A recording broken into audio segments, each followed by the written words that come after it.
This program is rated 14 plus and may contain mature subject matter. Viewer discretion is advised. Welcome to Crime Beat. I'm Anthony Robart. A brazen early morning shooting in downtown Calgary left a local financier dead. An innocent family man that's just going to work in downtown Calgary. Someone who just went to work one morning ended up being shot and killed in their office, which is a place where you would expect to feel safe. With a gunman on the loose, police uncovered just how deadly the stakes can be when money is involved. It seems like they have crossed the line into the threatening side of things. Comments like, if you live like a gangster, you should expect to die like a gangster. But high-tech surveillance cameras revealed a new and unexpected suspect. I did see something suspicious, and I was pretty sure that I had caught the killer on camera. The homicide unit has viewed hours of video from the business at 635 8th Avenue Southwest. And as a result of that, we have identified one person of particular interest. It was a circumstantial case. It was just a total tragedy over nothing.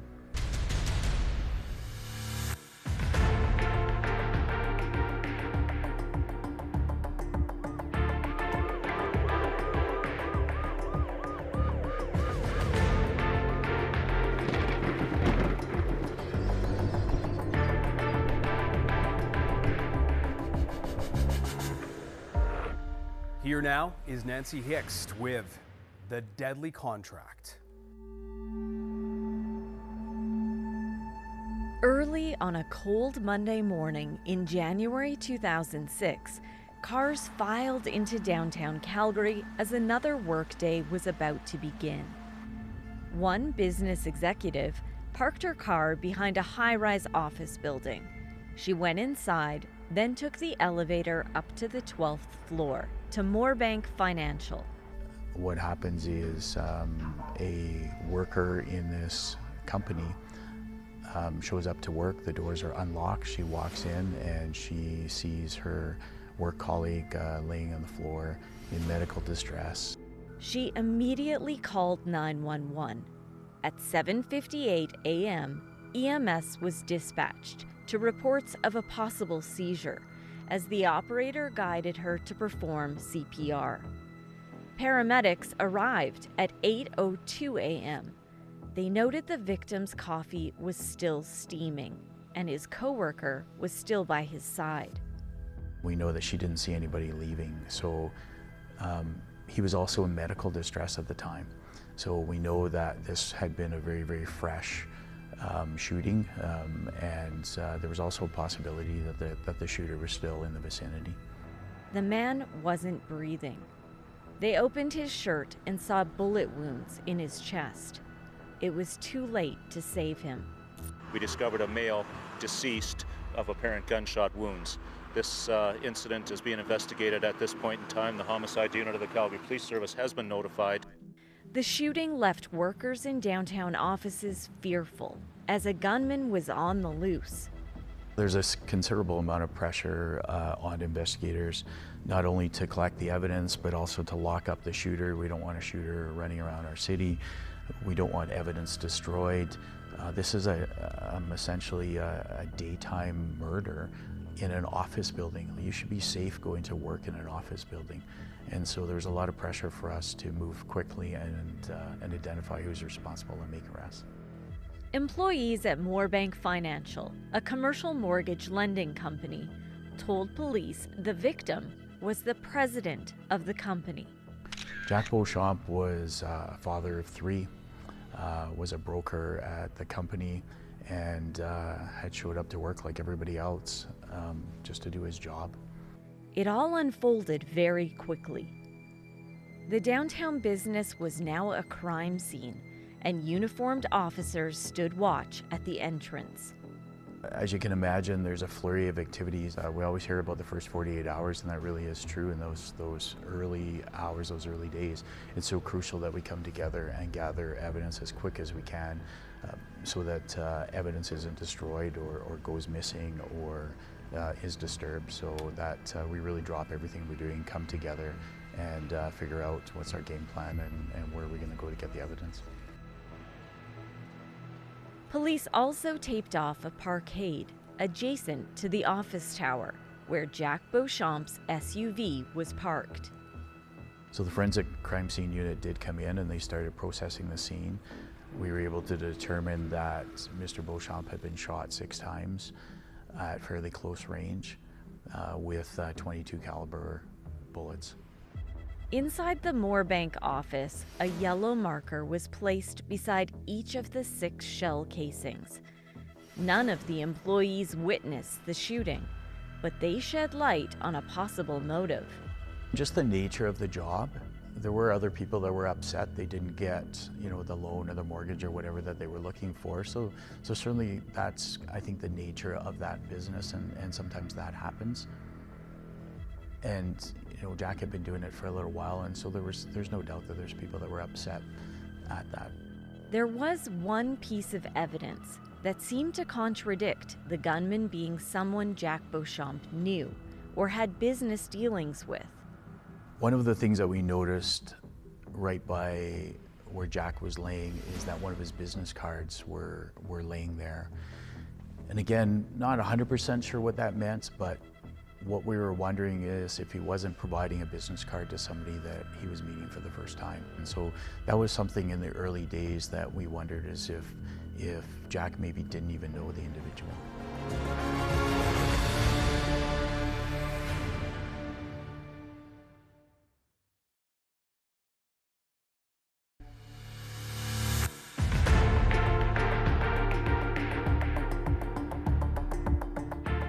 When the president of a Calgary mortgage lending company was shot and killed at his workplace, police learned he was in a position that sometimes led to conflict.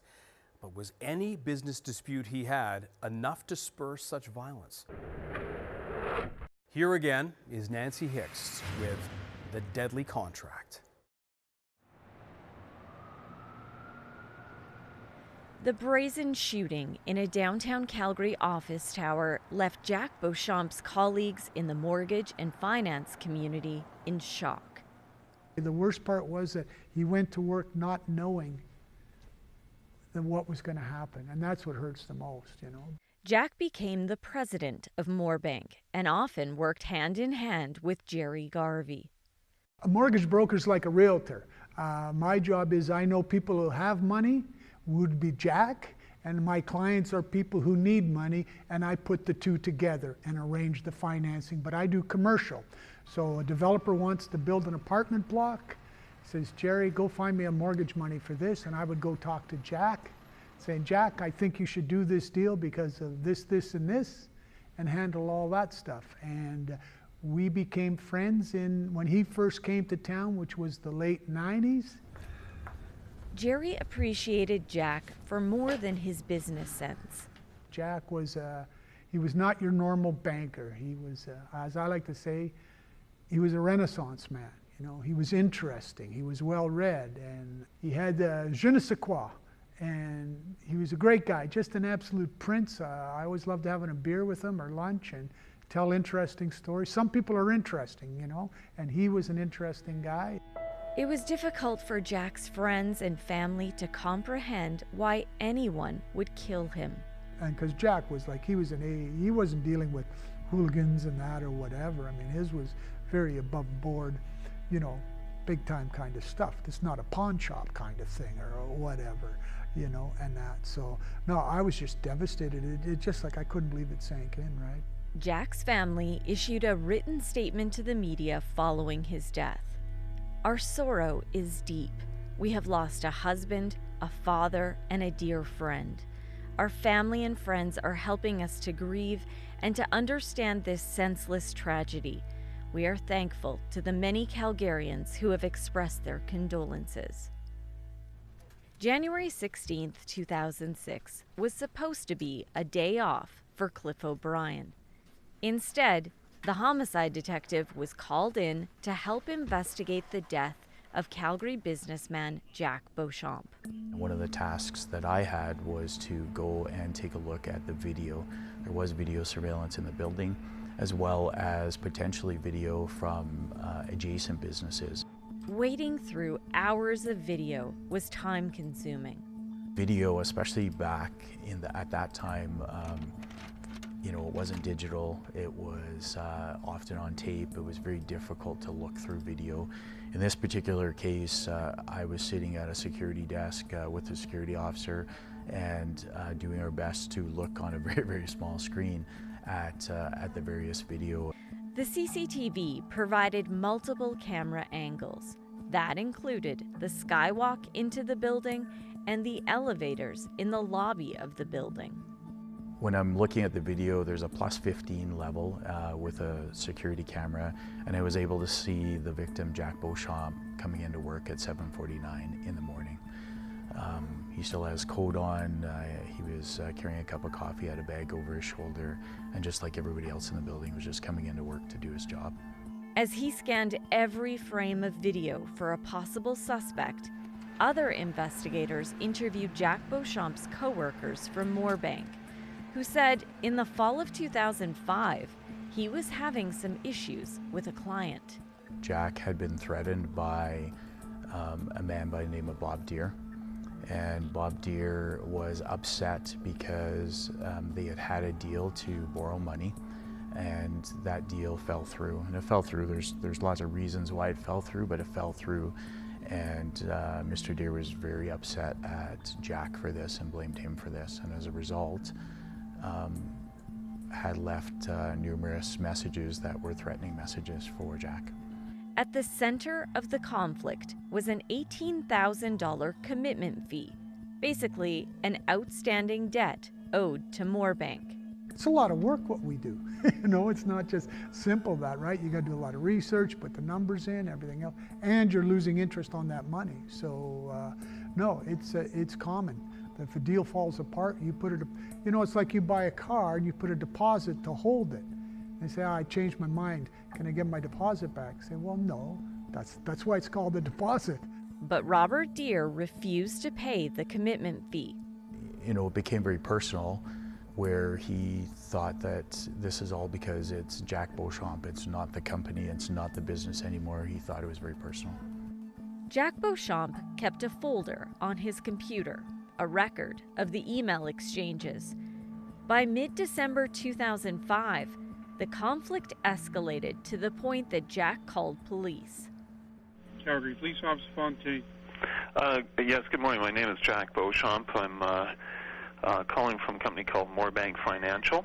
Quite honestly, I'm not sure if this warrants police intervention or not. I've received some emails from a client that I've discussed with my lawyer, and it seems like they have crossed the line into the threatening side of things.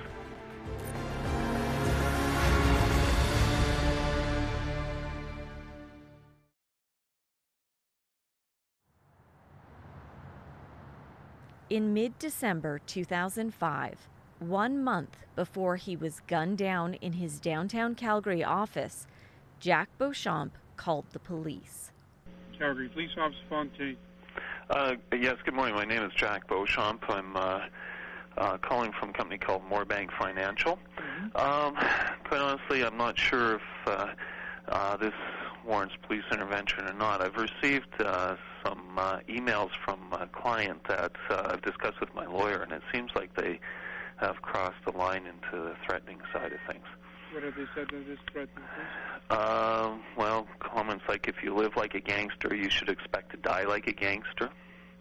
And I guess, by way of explanation, I'm president of Moorebank Financial Inc. We're a commercial mortgage lending company. And that, I think they kind of crossed the line, but... No, they haven't done anything criminal at this point? There's been no actions taken. Not that, sir. The threat itself is not criminal. It's not specific. Okay. If they were to say, I'm going to damage your property, or I'm going to hurt you or your family or someone you know, then at that point they are committing an offense by uttering a threat. But by saying, if you live like a gangster, you're going to die like a gangster. Well, that's just one comment. It says, do you realize that someone could hurt you or your business for operating with such unethical, low life standards? Still insufficient, sir. They'd have to say, I'm going to do this to you. That's a threat. So a veiled threat's not a threat, then? It's not enough to play charges. Okay. I would suggest at this point that you keep everything that you have, I've done that, yes.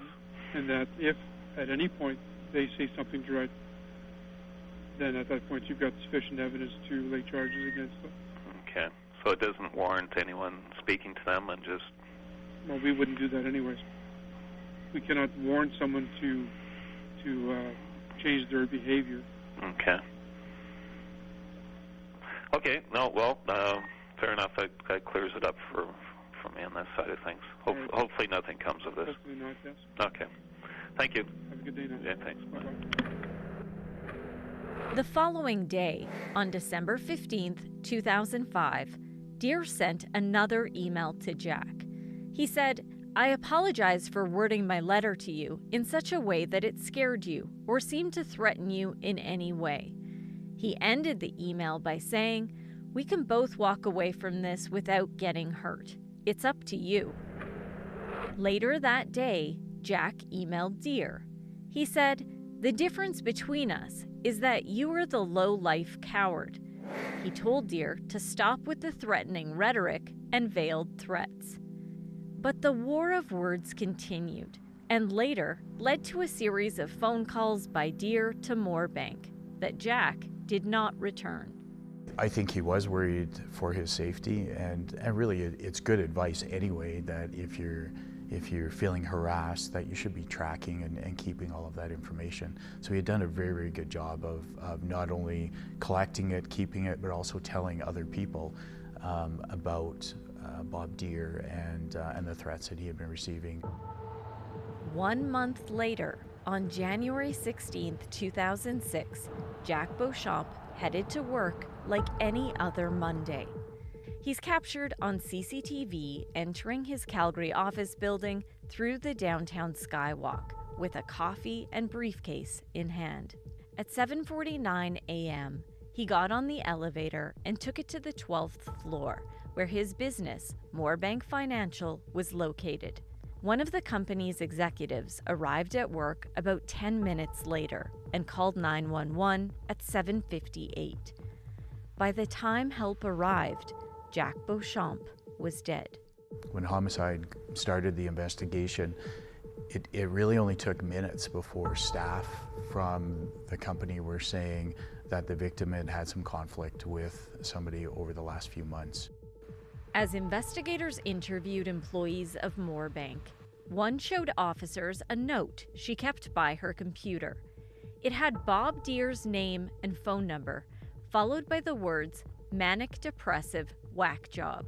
We have people saying that this conflict had escalated, that Jack was very fearful for his safety because of Bob Deere, so it became very clear that Deere is a suspect, and what we needed to do was try to find out where Bob Deere is. And again, we started scrambling resources to Bob Deere's house and trying to locate Bob Deere. In the meantime, we're also looking through the Mr. Beauchamp's computer, and we're looking at the threats, and we're trying to make an assessment on that as well. Just hours after Jack Beauchamp was shot and killed in his office, police made an arrest. Bob Deere was arrested when he arrived at his home in his Hummer, and that was just after 11 o'clock that morning. But 24 hours later, Robert Deere was released. He was not charged with murder. Instead, he was charged with criminal harassment in connection to the emails he sent to Jack. It was a fairly busy time at 8 in the morning, everybody showing up to work.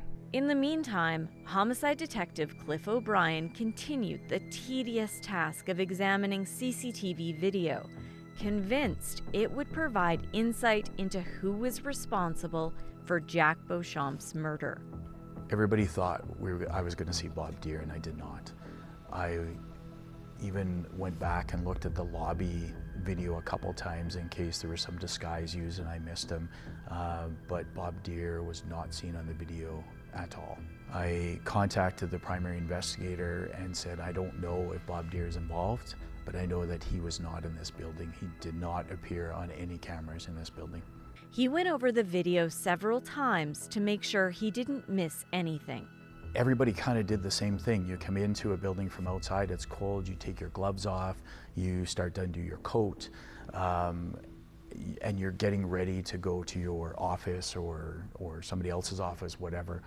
But at 7:53, there's somebody that came in, keeping in mind that it's dark outside. They came into the building wearing sunglasses.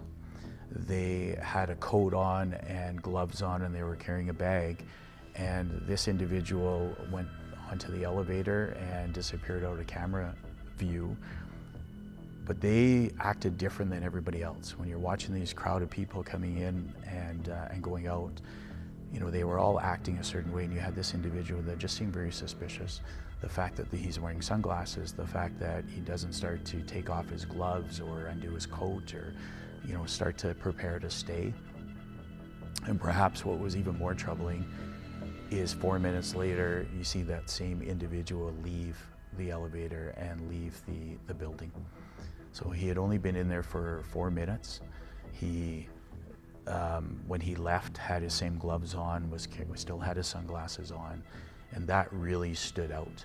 You don't have to be a homicide detective to go, that looks weird, and it really did stand out from everybody else. A closer look showed that man get off the elevator and walk past the executive from Moorbank Financial as she got on the same elevator. Minutes later, she found Jack Beauchamp in medical distress. And I was pretty sure that I had caught the killer on camera.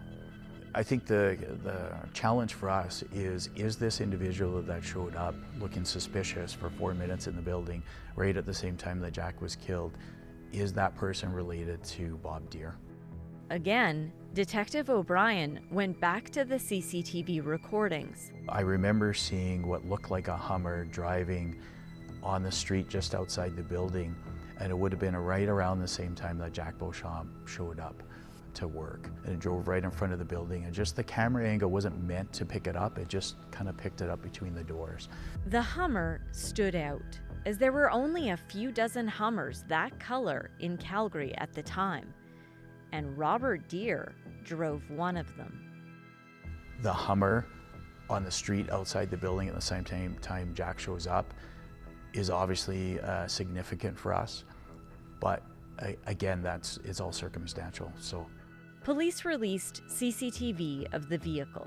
What we're hoping for is the release of this new information, and the video will pique witnesses' memory, in that they may have seen this vehicle driving through this location at that time of the homicide, and be able to identify for us the number and description of occupants that were in that vehicle.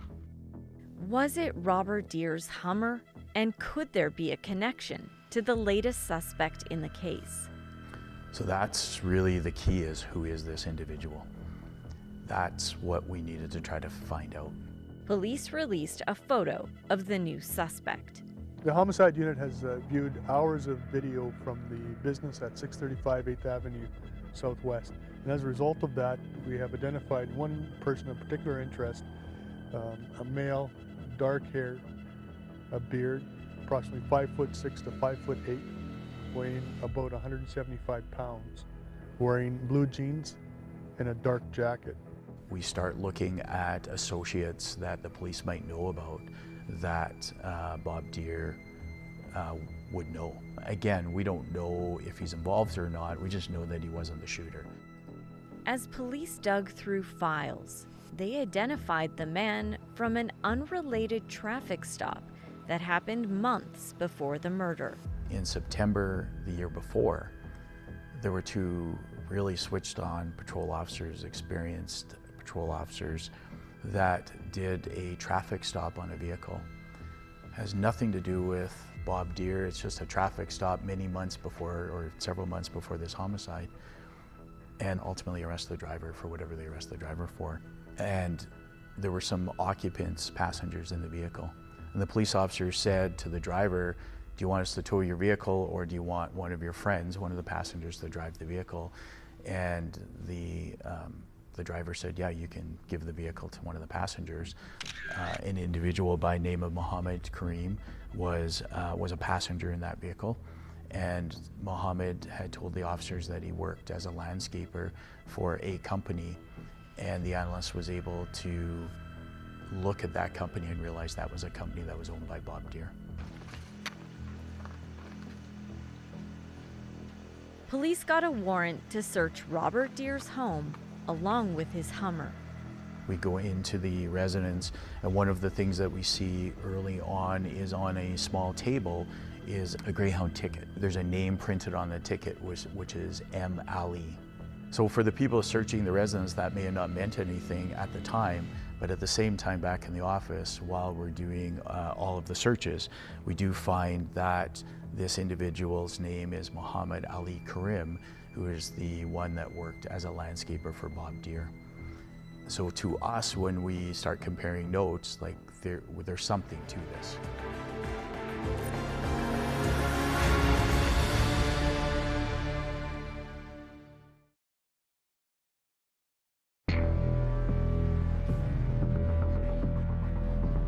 Less than 24 hours after financier Jack Beauchamp was fatally shot in his downtown Calgary office, homicide detectives worked to confirm a connection between their two suspects.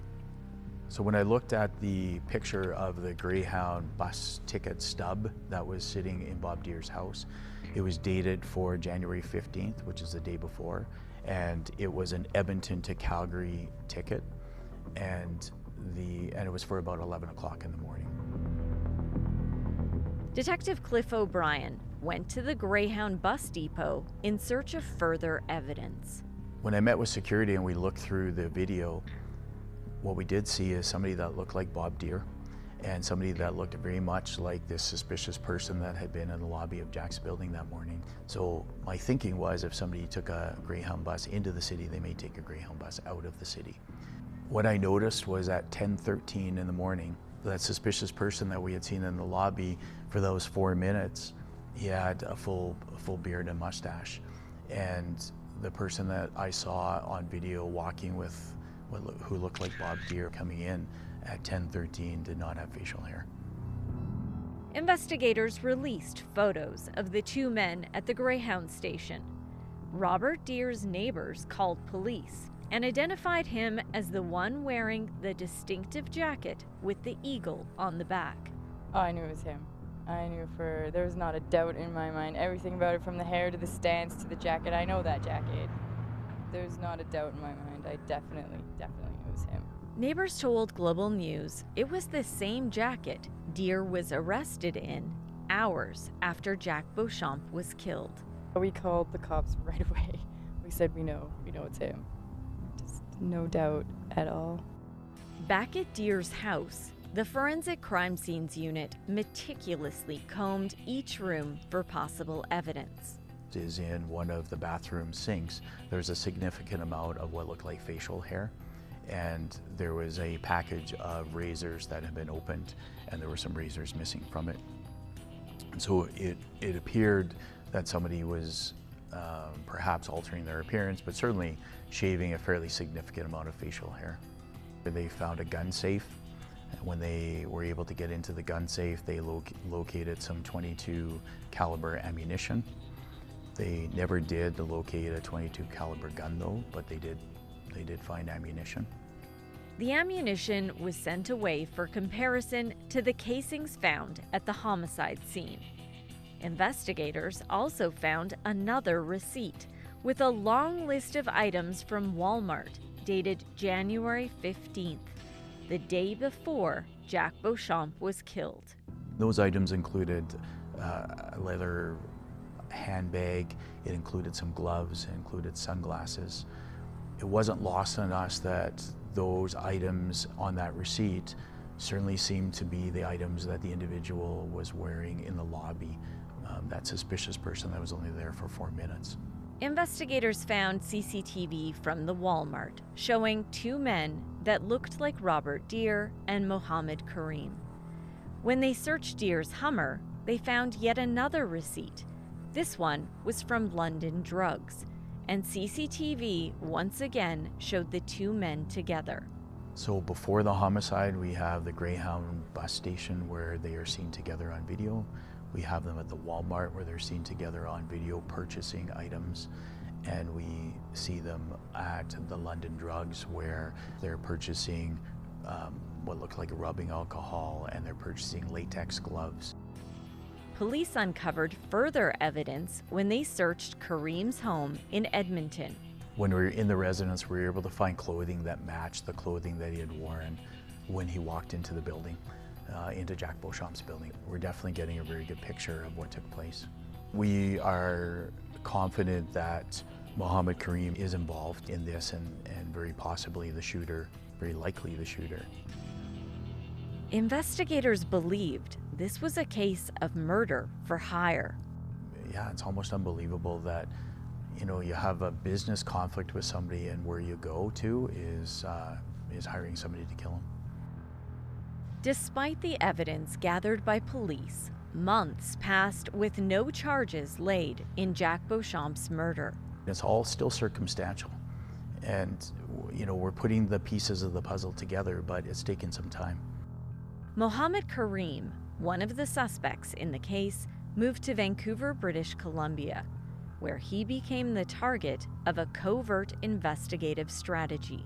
What we wanted to do with the undercover operation is to find out what happened, to find out from Kareem what took place, how did it even take place, how did he even know about Jack Beauchamp, what was his connection with Bob Deere. We just wanted the truth. Obviously for courts, but even for Jack's family, it's important that we get what took place and why it took place. The operation lasted several weeks as officers gained Kareem's trust under the pretense they were looking for a new recruit for their fictitious criminal organization. As a part of the Mr. Big sting operation, Kareem had to come clean to prove himself to his new friends, undercover officers whose identities are protected by a court-imposed publication ban. So I got in there, the door was open, I called it, I said, Jack Beauchamp? Jack Beauchamp? And then he came like this. How can I help you, sir? Hi, good morning. So I looked, I was kind of surprised, you know, I looked pretty scary, man, with the gloves and the glasses, you know. I'm like, hey, good morning, sir. My name is Mike. A buddy of mine sent me here to talk business with you. He's like, well, who's your friend? I said, oh, it's a French guy called Denis. And he's like, Denis. I'm like, it doesn't matter, but anyways, I would like to talk to you about some money lending for a real estate project and stuff. So he goes, okay, but like, do you have an appointment? Have you called me before? I'm like, yeah, I called actually before, and I left a message with one of your employees here. I don't know if they did the message. He's like, I don't know. I'm like, okay, can we see each other? I was planning to go with him in the office, and then once he turns his back, I'm just gonna take him up. But he said, no, you need an appointment, sir. I'm sorry, I'm really kind of busy. I managed to get him back to the office by asking him for a card, a business card. So he went back to the office. That's when I pulled out the gun, called him. And when he saw me coming, he kind of ran towards me. That's the mistake I did. I didn't want to kill him. I did not want to kill him. So I'm here. Yeah, I'm here. He went that way. I just take it out of the safe, man. Came out. Look at him. He came at me. I went like this. The moment he saw the gun, he was shot. At the end of April 2006, just over 3 months after Jack Beauchamp was killed, both Robert Deere and Mohammed Kareem were arrested and charged with murder. The pair was transported to arrest processing together, and their conversation was recorded. Listen, I got set up by some undercovers, brother. Really? They're telling me you're ratting me up. No. And I told them that's crap. That's crap. That all the information they got is crap. They got that video clear. It was an undercover man. These undercovers fucking got me. If they are the undercovers or if it's a trick from the police, I'm not fucking sure here. Okay? Mm-hmm. We made one big circle just so that they could listen to us, and now we're right back where we started. Oh, I know, man. I don't care. I don't care. I mean, I'm trying to help you and you're trying to help me because we're friends, you know? We're in the same boat for nothing. So, of course we're gonna help each other, man. It's us against them, right? Well, I'm just saying nothing.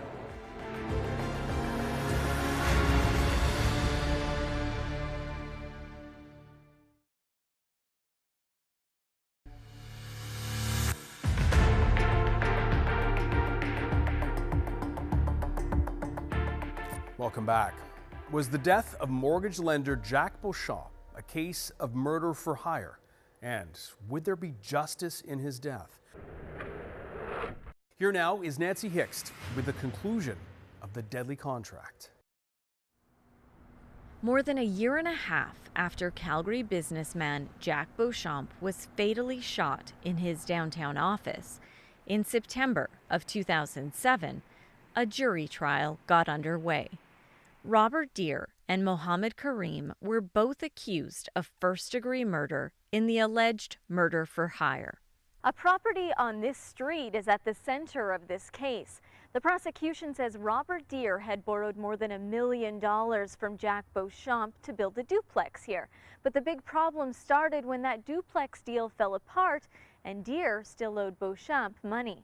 It was the theory of the Crown that Mr. Deere had arranged for his employee in the landscaping company to come to Calgary to put an end to the dispute he was having with Jack Beauchamp about the commitment fee.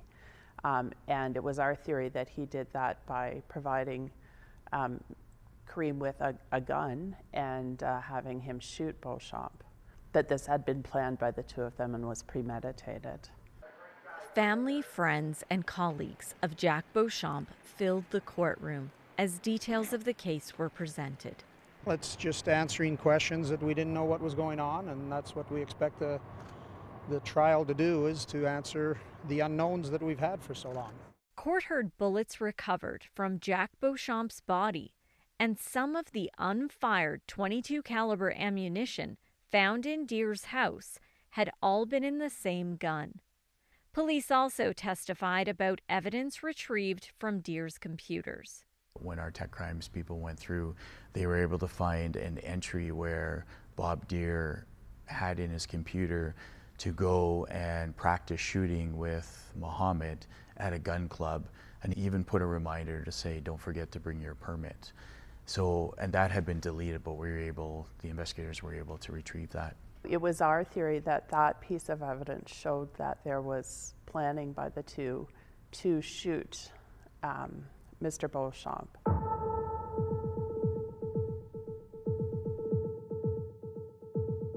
Jurors saw the heated email exchange between Deere and Jack Beauchamp and the series of CCTV images from London Drugs, Walmart, and the Greyhound bus depot, and Jack Beauchamp's office building.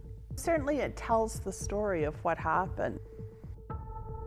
They go back to Mr. Deere's home. Mr. Karim changes his appearance. They leave Mr. Deere's home. They stop at a bank machine and get out some money. And eventually Karim is taken back to the Greyhound terminal. You know, so it sort of completes the story in terms of what happened on that day. And the jury had to decide what to make of all of that evidence. Then came the defense. So both Mr. Karim and Mr. Deere testified in their own defense. The heart of their defense was Mr. Karim saying that it was an accident and that he didn't mean to shoot Mr. Beauchamp and that there had been no advanced plan to shoot Mr. Beauchamp. Deere set Karim up to go have a conversation with Beauchamp about the debt, about the contract, about the money owed by Deere. And from Deere's perspective, it was just, you know, I didn't intend anyone to get shot or killed, but I just wanted him to know that I was serious about not honoring the debt that he said that I owed. I mean, it was a circumstantial case. That's why the jury was out for 4 days on that file. It's a long time, certainly for a Canadian jury, to be out on a case like this. The jury found both Robert Deere and Mohammed Karim guilty of the first-degree murder of Jack Beauchamp. I think that the jury was very conscientious and diligent. They clearly considered all of the evidence very carefully. They clearly put a lot of work into it. and came up with a just verdict. Both Deer and Kareem received an automatic life sentence with no chance of parole for 25 years. I've just spoken to him, and we're just going to let things settle for a day or so, and I'll talk to him later tonight and tomorrow, and then we'll make some decisions. Jack Beauchamp's family left court feeling some relief. We're just thrilled with the verdict, but there are clearly no winners in this situation. So many lives have been changed forever by the actions of these two men.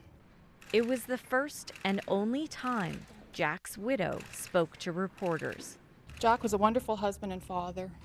The outcome of this trial changes nothing for our family. My husband is gone. My children's father is gone. We miss him every day in our lives, and we cherish the memories we have, but we must try to move forward. It doesn't bring my brother back, but it's a start. It's done, so at least now from all of our point of views, we can move on with our lives. This is the last point in the trial, and things are finished. It is finished now. But any feeling of closure was short-lived. The Alberta Court of Appeal overturned their convictions. The case had to be retried, more than 6 years after Jack Beauchamp was killed. A new trial began today for two men accused of killing a Calgary businessman. It's the second trial for the duo charged with first-degree murder in the killing of Jack Beauchamp.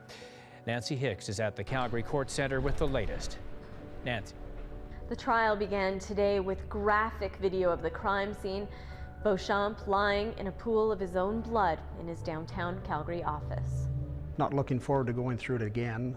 We know the results of the first time, and unfortunately for a few technicalities, we're back at it again. There is the chance of a different decision this time. It's always a possibility because we're starting over, everything is new, so yeah, that doesn't please us. The second trial was heard before a judge alone. So in that trial, all the same evidence was led. There was new counsel for both Mr. Kareem and Mr. Deer. The outcome was completely different from the original jury trial. Justice Hughes found Mr. Kareem guilty of second-degree murder, and she found that Mr. Deer was only guilty of manslaughter. Essentially because she was not satisfied beyond a reasonable doubt that Mr. Deer and Mr. Kareem had the plan that we had suggested in the first trial to shoot Mr. Beauchamp, and wasn't aware of Kareem's plan to shoot Mr. Beauchamp. It's wrong. It was a shocking outcome for Jack Beauchamp's loved ones, including his successor at Moorbank Financial.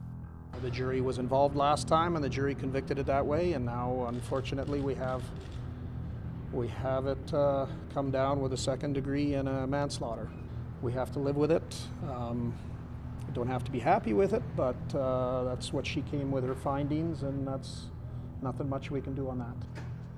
Robert Deer was sentenced to 16 years in prison, but with 2-for-1 credit for time already served, he had just 4.5 years left. Mohammed Kareem was sentenced to life in prison with no chance of parole for 18 years.